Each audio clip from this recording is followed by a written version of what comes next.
Good afternoon. Hello, everyone. Thank you for joining us today. Welcome to the BBB Serving Arkansas and BBB Education Foundation's webinar today, Scamdemic. As the pandemic continues, scams do too. My name is Tina Hunter. I'm the Executive Director of the Better Business Bureau of Arkansas Education Foundation, the 501c3 organization of the Better Business Bureau serving Arkansas. Today, I'm joined by Kara Carlin, Director of Communication for the Better Business Bureau serving Arkansas. Today, we are encouraging people to put questions in the Q&A box or in the chat.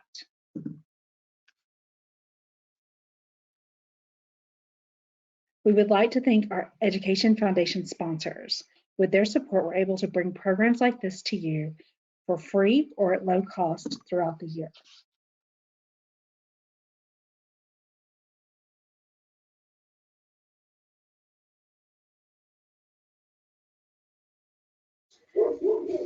So hi everyone, my name is Kara again, and I am the Director of Communications at BBB Arkansas. I'm super excited to be here with you all today, and thank you again for joining us.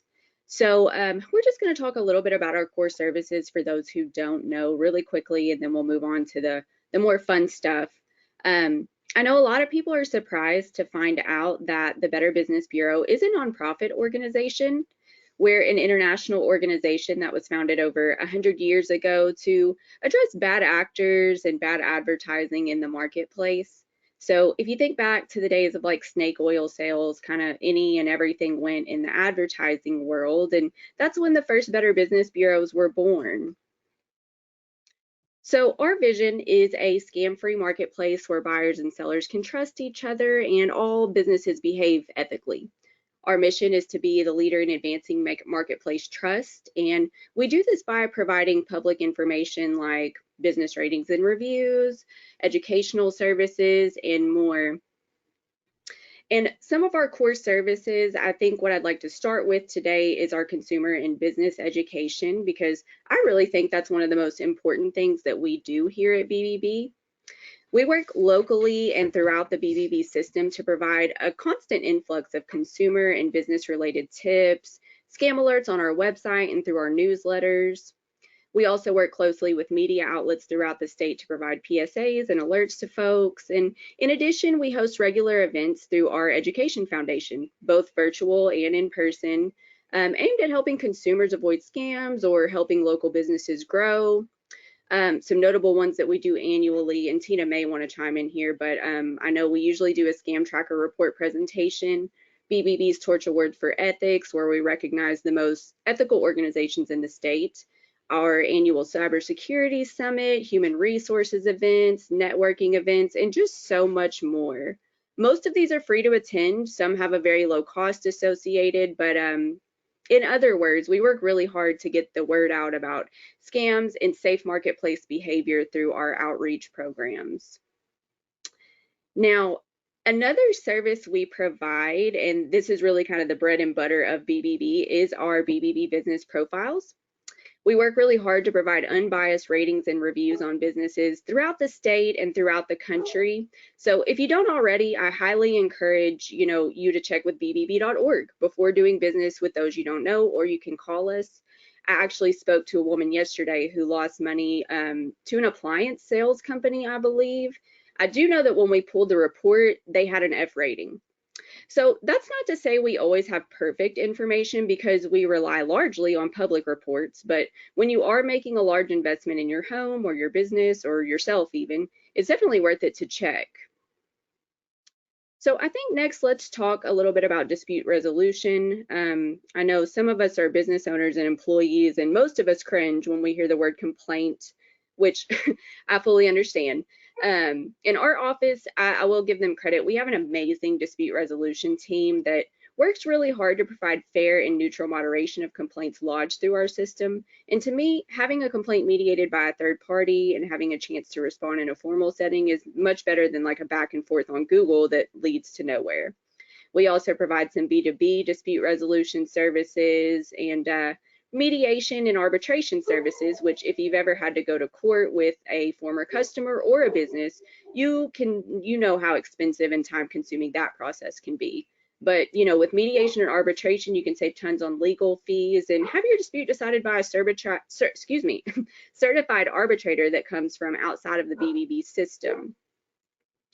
Now, another really important service that we provide, and we'll come back to this in a minute, but is our scam tracking and reporting. We do have a tool online where consumers and businesses can report and track scams in real time, and it's where we get most of our data to send out alerts. And finally, let's just touch real quickly on BBB accreditation, because without it, we really wouldn't be able to provide any of the services mentioned prior. BBB accreditation is our way of recognizing marketplace role models and really helping consumers more easily spot a trustworthy business. So some of you may be familiar with the BBB seal. It's often seen on vehicles or office doors or websites, and having that BBB seal is really the primary benefit of BBB accreditation for businesses, but we do also provide a host of apps, tools, and services, basically in exchange for the support of BBB in our services and the promise to behave ethically in the marketplace. So currently we have about 3,600 accredited businesses that support BBB in our mission. So it's really a great group of partners. They benefit from the accreditation services. We benefit from their partnership, and it's a great community.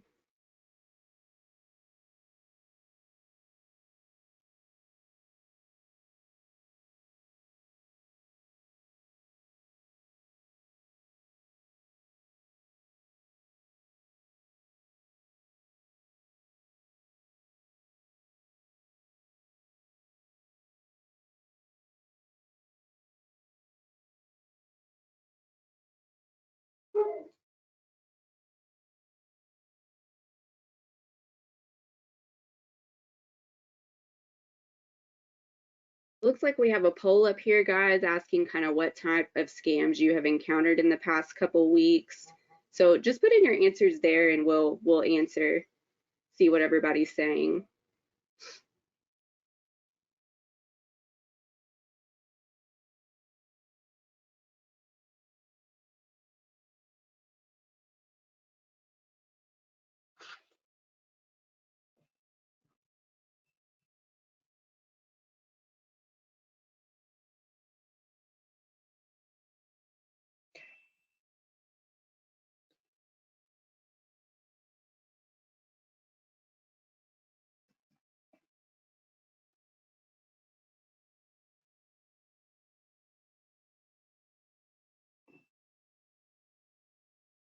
So we have a lot of people that have gotten unwanted phone calls, text messages, and all the things about the packages that are waiting for you, and there's a link there. So we do hear from all different kinds of folks that have scams, especially over these past few months with the pandemic.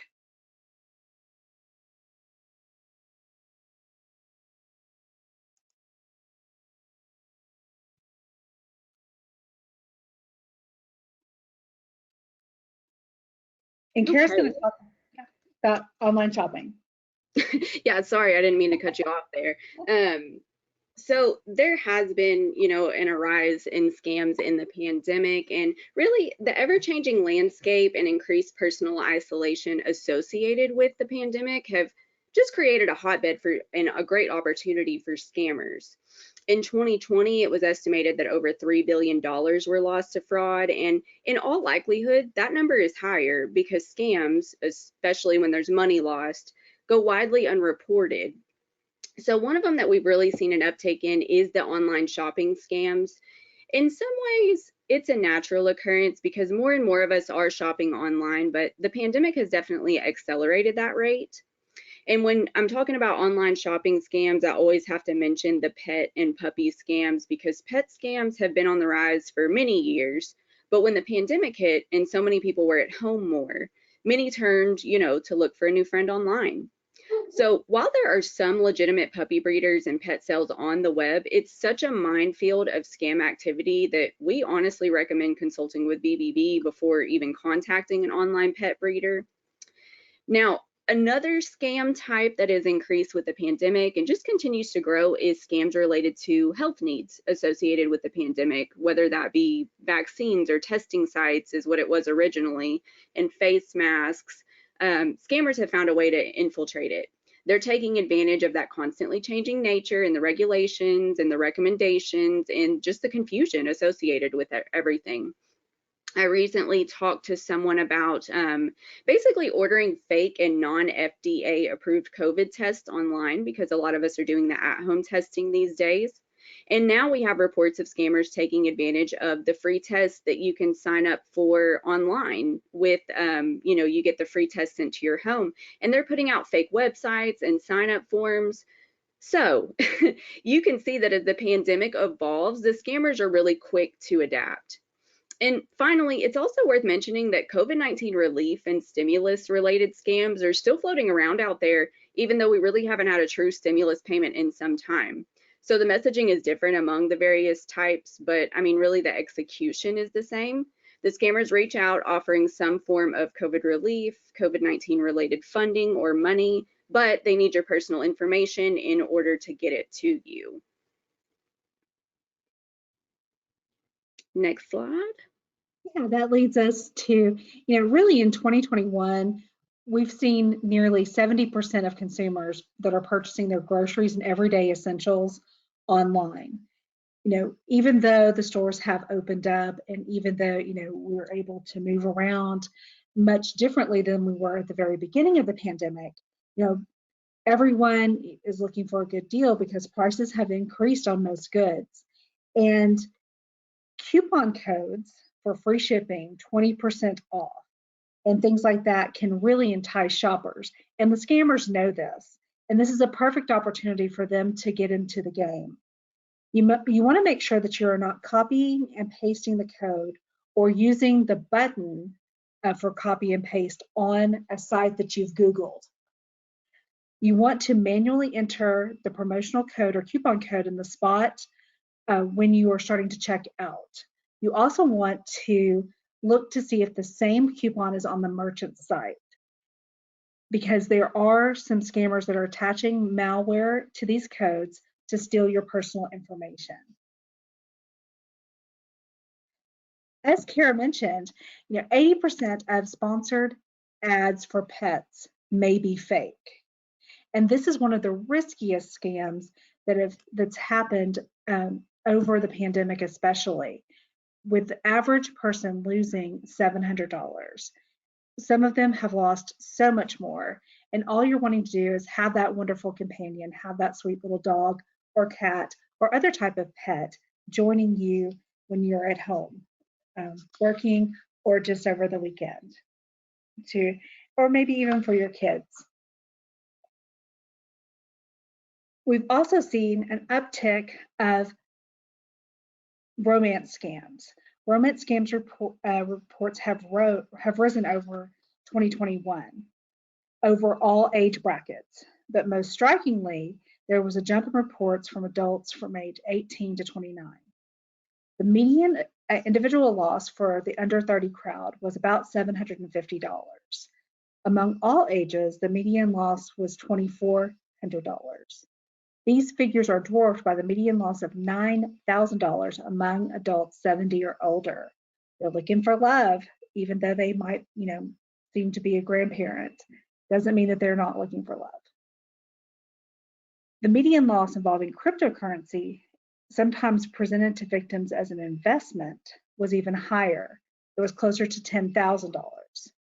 Overall, about 1 in 4 romance scams hinge the victims giving away gift cards with their redemption numbers on them through a text message or through an instant message. And that's the main way that the scammers are stealing money from their victims. So what are some clues that it is a scam? They go from 0 to 60 really fast.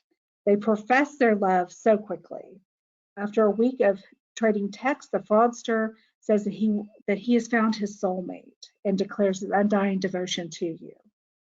They're overly flirtatious, using flowery and over-the-top language, calling victims honey and babe and other pet names. They are convincing liars. They'll cook up stories to explain why they can't meet you in person. Say, for example, they're working out of town, or they've cast themselves as some amazing type of person and created this persona where they're traveling all over the world. More times than not, they are identity thieves. They switch someone else's photos from a website, even on Getty Images, and reverse the images of the photos that might quickly, cue someone off. And then they're typically two-timers. They probably have 2 or 3 other people on the web that they are actually pursuing at the same time. They're always promising a visit, but something always comes up in the way. Then, one of the things that really grabs people's money and their heartstrings is that they need funds to fix a problem. Their car died, their flight got delayed, and they need some extra money for a hotel room. All of those things can happen. Again, you need to play detective. If someone is a successful businessman abroad and needs $5,000 fast to release goods from customs, you might want to question if he's actually telling you the truth. And once you are doing some of that digging, they end up trying to switch it up and try to get more and more money out of you. So they're always trying to figure out how to weave their way into stealing your money and your identity.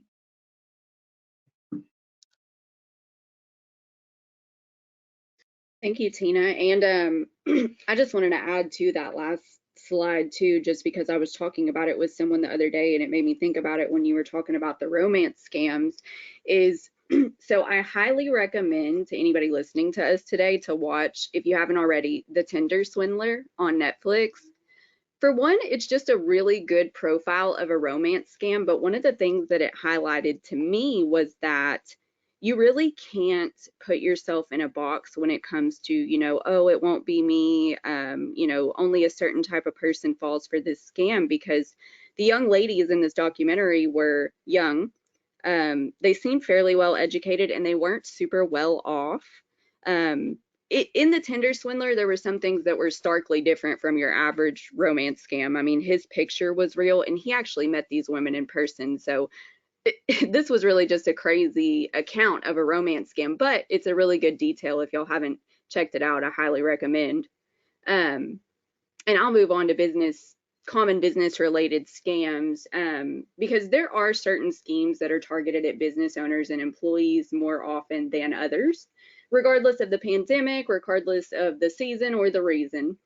They're well-known scams, so most people think they're easy to spot, but what we find is, the word artist is in the word con artist for a reason. These scammers perfect their craft over time, so these scams can be hard to spot. And when you add a busy workday into the mix, they can quickly become very risky. So let's first talk about business email compromise. Business email compromise is a fraud. It's an email phishing scam, basically, that typically targets people who pay the bills in a business or a government or a nonprofit organization. It's resulted in more losses than any other type of fraud in the US, according to the FBI. And in this fraud, the scammers pose as vendors or other trusted sources who send an email to an accountant or CFO, sometimes the CEO. So while they normally target people who pay the bills, it's not always. The email will typically ask them to wire money or buy gift cards or send personal information. And a lot of times it's for, a plausible reason. But if the money is sent, unfortunately, it goes into an account controlled by the con artist. We had a report recently of a guy who, spoiler alert, he was fired. It was the first week on the job for him. Unfortunately, it's really sad. And he was in accounting. So obviously he wasn't very familiar with like the types of requests he might receive day to day or email addresses within the organization yet.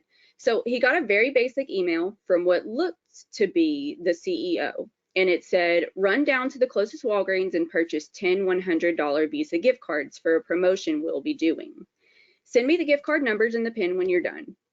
So he did it.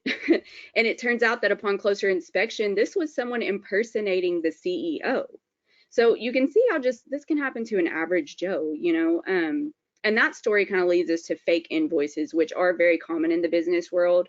Many will receive fake invoices demanding payment for products or services that they never ordered or received. The most common scams usually involve office supplies or websites or domain hosting services.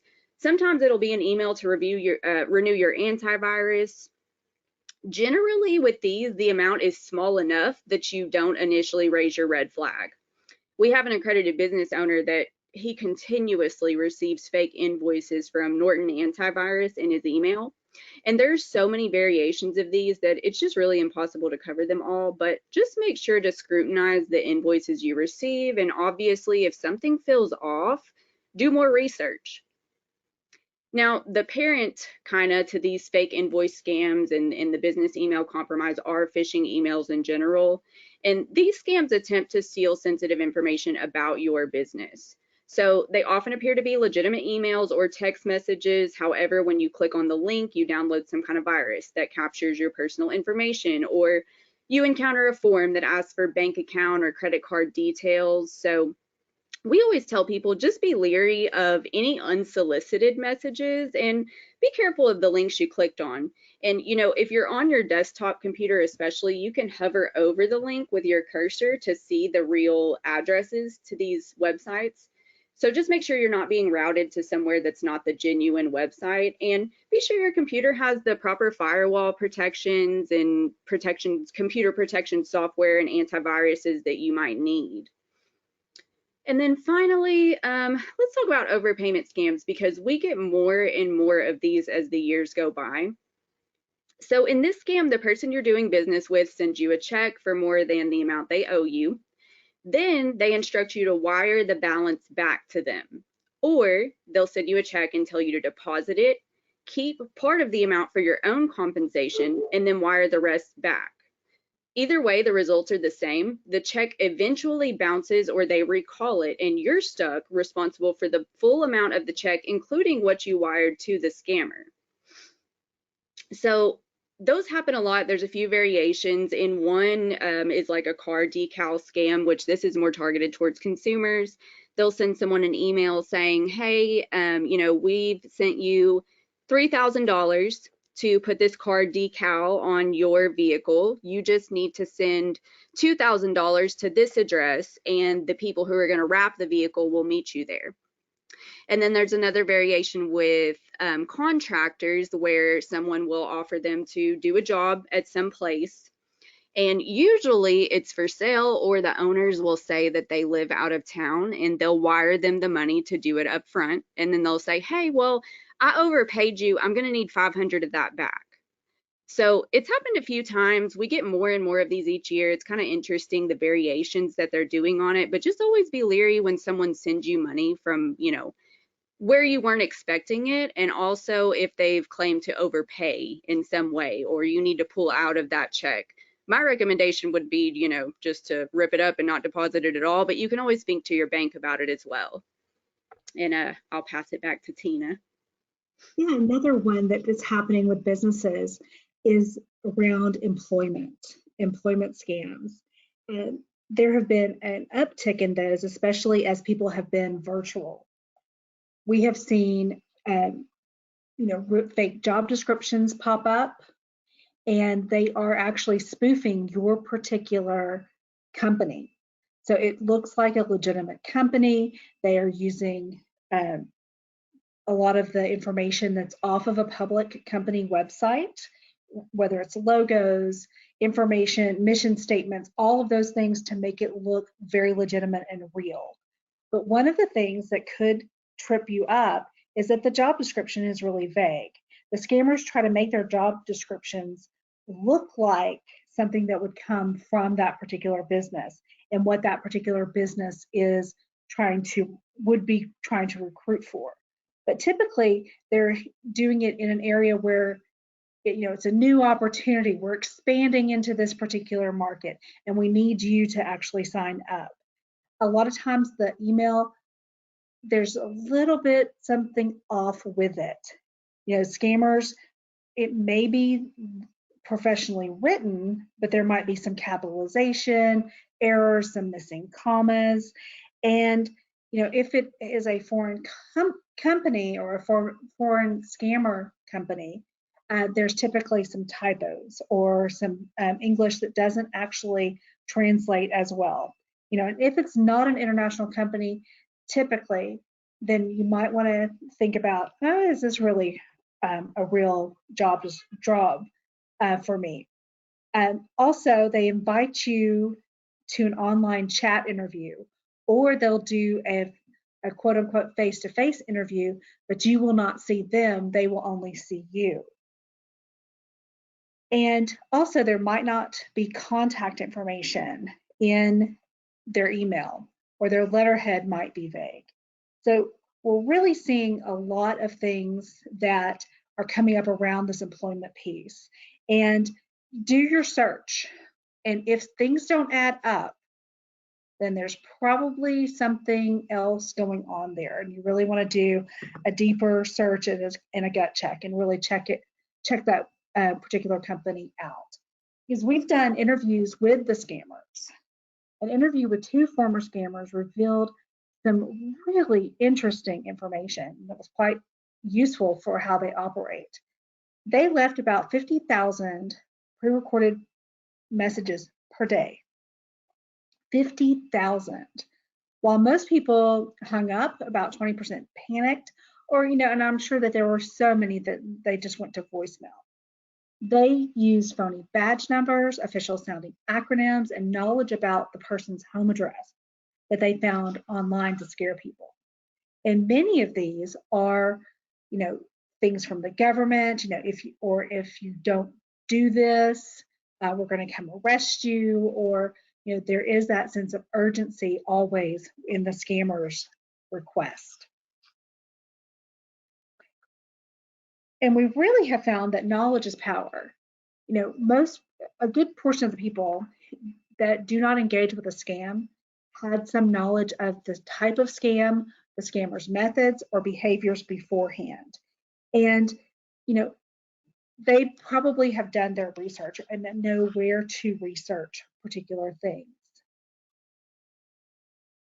So besides going to Google, where else can you find the legitimacy of a particular offer or a particular type of business, or what they might be coming at you with is, you can always check on bbb.org/scam tips. You can look at the FTC. They're always putting out scam alerts as well. And we would recommend, especially if it's a financial or investment type of opportunity, you can check with FINRA. FINRA.org. They have a broker check piece on their website where you can check to see if a broker who is reaching out to you is actually legitimate. Because when we're having business as usual and being able to go to meetings and things like that, there are a lot of things that you get in the mailbox, about a free dinner over here if you come and listen to a particular investment opportunity, or you can take part in this particular investment if you send in this information. So you can really check with FINRA, and you can also call their securities helpline. We also encourage you to report and investigate scams on our Scam Tracker. And Kara's going to explain a little bit more about Scam Tracker.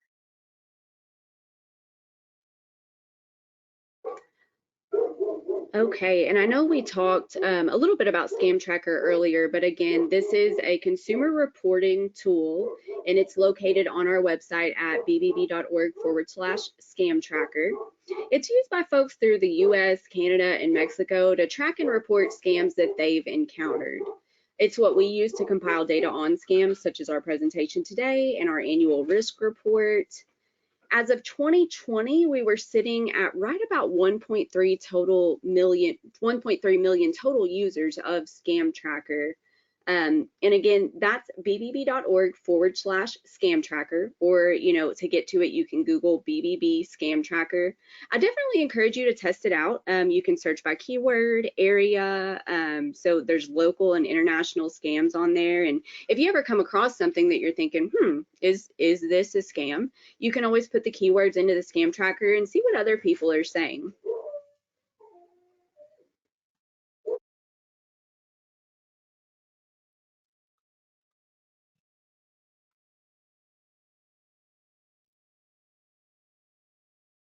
So general tips about avoiding fraud. You want to make sure that you hesitate, stop, think, and do your research before you engage. You want to think before you click. Hovering over a particular link might be very helpful. Train your staff and employees. We are more than happy to come out and do some trainings with your employees in small groups. And also, you want to think about protecting your online assets and invest in cybersecurity.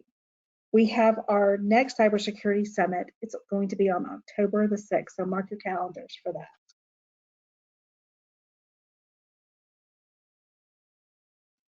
As we wrap up today, we hope that you found some information helpful, and we want to make sure that you can get your questions answered and know who to actually contact at the BBB to answer your questions as you move forward through the marketplace.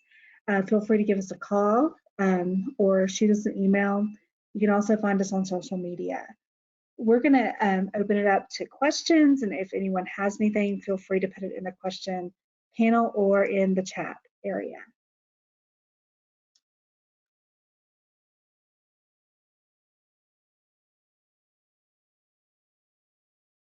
Kara, we do have a question about the scam tracker.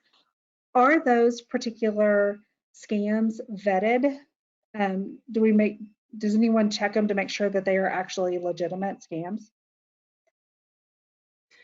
Yeah, so with BBB Scam Tracker, they're routed to the local BBB that the area it was reported in, and they are vetted. So we go through and we organize those too. So a lot of people, will submit complaints there or whatever, and if they do, then we'll, get in touch with that person and reroute them to the correct area.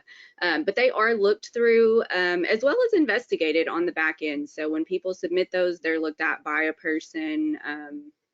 As they come in. That's good to know, especially because anyone can put in different types of reports or reviews for a particular business to harm that business. And it's good to know that they are actually vetted. Well, again, we want to thank everyone for tuning in today, and we hope that you have a great weekend and stay warm. Thanks, everybody. Thank you. Bye-bye.